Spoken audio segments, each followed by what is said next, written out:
अजीब दास्तां है ये, कहाँ शुरू कहाँ खत्म। ये मंजिलें हैं कौन सी, न वो समझ सके न हम।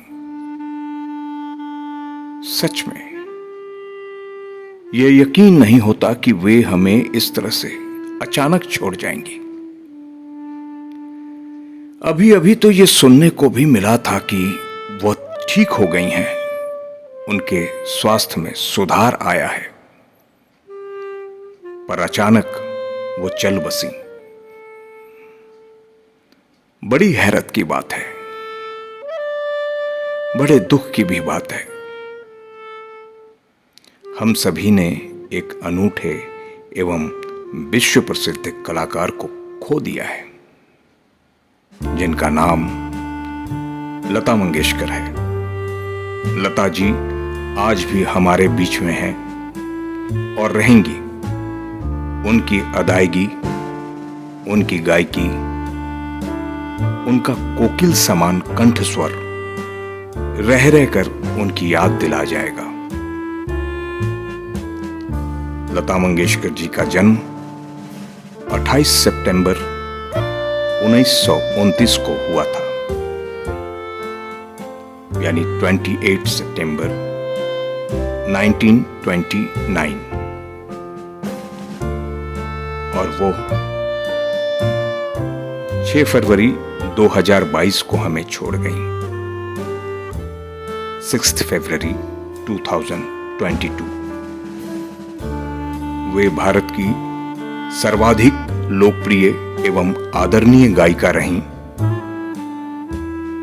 वे 6 दशकों से लगभग 30 से भी अधिक भाषाओं में फिल्मी तथा गैर फिल्मी गाने गाई हैं। भारतीय सिनेमा में उनका बहुत बड़ा योगदान रहा है। वो लोकप्रिय एवं विश्व प्रसिद्ध पार्श्व गायिका थीं, जिसके लिए उनको बहुत सारे पुरस्कारों और खिताबों से नवाजा भी गया। लता जी लता मंगेशकर कहलाने से पहले हेमा मंगेशकर के नाम से जानी जाती थीं। इंदौर रियासत, सेंट्रल इंडिया एजेंसी, ब्रितानी भारत यानी ब्रिटिश इंडिया में पैदा हुई थी। वर्तमान में जो मध्य प्रदेश में स्थित भारत है, आपको स्वर साम्राज्ञी, राष्ट्र की आवाज, भारत कोकिला, स्वर कोकिला के नाम से भी सम्मानित किया गया और खिताब भी दिया गया है। आप व्यवसाय से पार्श्व गायिका, संगीत निर्देशिका, निर्मात्री रही हैं। आपका कार्यकाल सन 1942 से सन 2022 तक का रहा है। आप पहली बार सन 1942 में भारतीय सिनेमा के लिए गाना गाई हैं। आपके पिता श्री दीनानाथ मंगेशकर जी थे। माताजी शिवंती मंगेशकर जी थीं।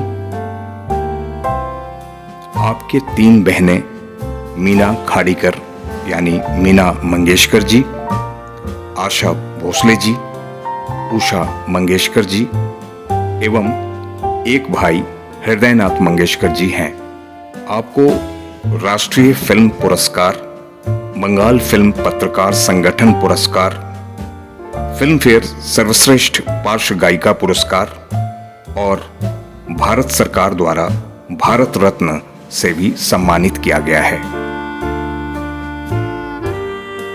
आपको 1958, 1958, 1962, 1962, 1965, 1965, 1969, 1969, 1993 यानी 1993 और 1994 में फिल्म फेयर पुरस्कार मिला।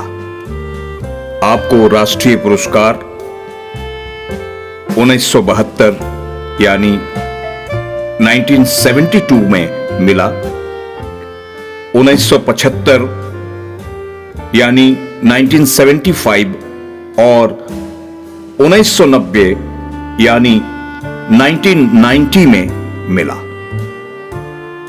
आपको महाराष्ट्र सरकार पुरस्कार भी मिला है।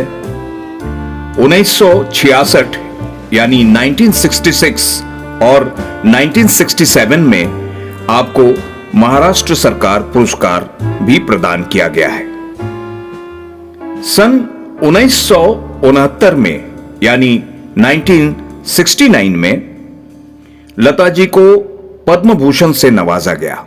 1974 यानी 1974 में लता जी का नाम दुनिया में सबसे अधिक गीत गाने के लिए Guinness book of world record में शामिल किया गया। 1989 यानी 1989 में आपको दादा साहेब फाल्के पुरस्कार भी मिला। 1993 में फिल्म फेयर का लाइफ टाइम अचीवमेंट अवार्ड आपको मिला। 1996 में स्क्रीन की तरफ से आपको लाइफ टाइम अचीवमेंट अवार्ड प्रदान किया गया। ईयर 2000 में IIAF का लाइफ टाइम अचीवमेंट अवार्ड मिला। ईयर 2001 में भारत रत्न, नूरजहां पुरस्कार और महाराष्ट्र भूषण प्रदान किया गया।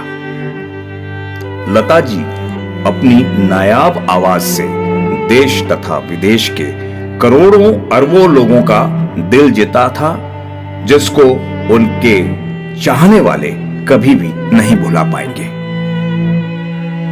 लता जी ने अपने जीवन काल में 30,000 से भी अधिक गानों को अपने स्वरों से सजाया था। आपके पिताजी दीनानाथ मंगेशकर जी रंगमंच के मंजे हुए कलाकार थे। वह शास्त्रीय गायक भी रहे।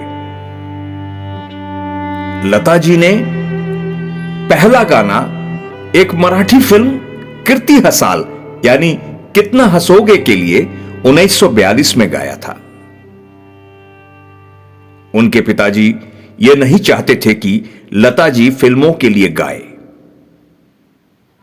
अपने पिताजी की मृत्यु के बाद लता जी को वापस फिल्मों की ओर आना पड़ा।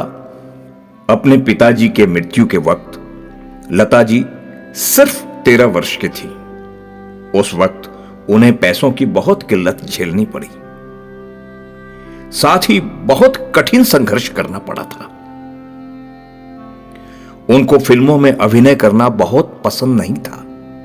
फिर भी पिताजी की असामयिक मृत्यु,